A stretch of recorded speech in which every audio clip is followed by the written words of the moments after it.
The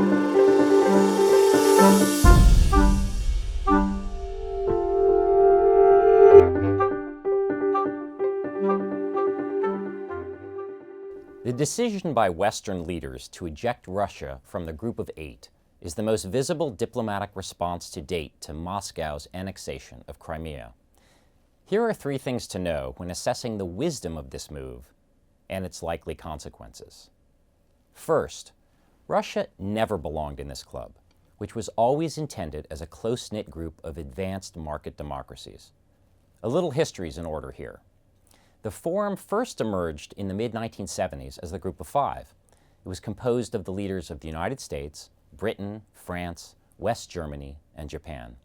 They convened at a time of intense global financial turmoil in the wake of the Arab oil embargo. With the quick addition of Italy and Canada, this became known as the Group of Seven. When the Cold War ended, the Clinton administration was anxious to help reinforce the position of then Russian President Boris Yeltsin. So with heavy U.S. pressure, the G7 welcomed in Russia to the annual Leaders' Summit, creating the G8. The bet here was that the entry into the club would help consolidate democracy in Russia and also Moscow's Western orientation. As it happened, that gamble failed. Russia, lacking both an advanced economy and a robust democracy, was always the odd man out. When it came to economics, the finance ministers of the original G7 countries continued to meet separately, without Russia. And at the political level, Russia's presence made it hard for the G8 to fulfill its role as a staunch defender of liberty and democracy, or even to discuss sensitive security issues like Iran's nuclear program. Russia's presence became even more problematic as Putin's government took an authoritarian turn. Well before the Ukraine crisis then, many outside analysts, as well as politicians like Senator John McCain, had called for Russia's ouster. In other words, Russia's ejection eliminates a long-standing irritant and allows the G7 to do its thing. Second, the immediate impact of Russia's ejection is symbolic. One of the things that Vladimir Putin seems to crave is recognition as a great power with a place at the global high table. By ejecting Russia, the West is sending a strong message.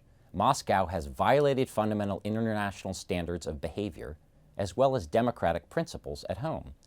The move is likely to sting since it dashes Moscow's plans for a splashy summit in Sochi this June. But Russia's ejection is unlikely to influence Putin's strategic calculations.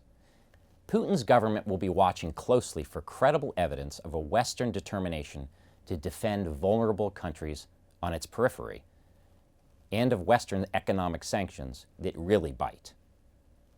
Third, there will still be plenty of opportunities to engage Russia outside of the G8. Now, a few critics argue that the West was wrong to eject Russia when it could have used the G8 as a forum for dialogue with Moscow. But it would have been impossible for Western leaders to attend the Sochi summit after the Russians seized the Crimea. More importantly, bilateral and multilateral channels to engage the Kremlin abound. Throughout the Ukraine crisis, Putin has been in regular contact with Western leaders like Barack Obama and Angela Merkel. And Russia retains full membership within the more encompassing and diverse Group of 20 forum. For the United States, the summit landscape has actually improved. It can once again make use of the G7 as a practical expression of Western solidarity among a group of like-minded nations. And it can still turn to the G20 to try to hammer out common positions among a more heterogeneous group of countries whose participation is essential for managing a slew of global problems, from the global economy to climate change. One of these countries will be Russia, now in the forum in which it belongs.